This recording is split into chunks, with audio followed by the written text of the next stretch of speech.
How to install the chicken feeder box. Here's about the feeder packing list. Follow these steps to install the chicken feeder box. Step 1. Attach side and front and back panels, 8 screws.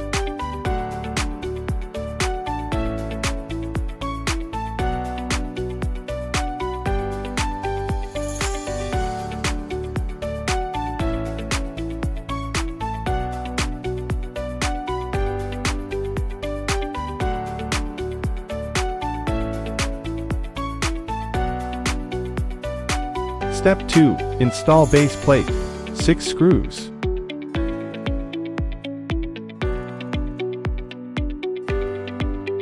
Step 3.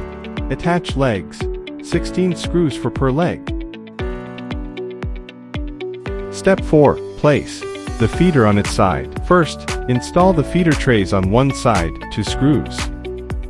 Install the other side of the feeder trays, 2 screws.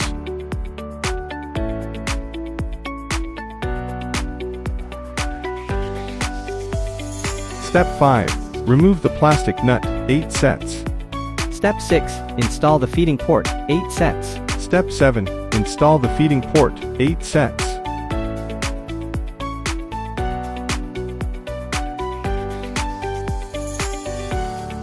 Step 8. Install the C-shaped handle, 2 screws. Step 9. Snap on the cover and remove the protective film.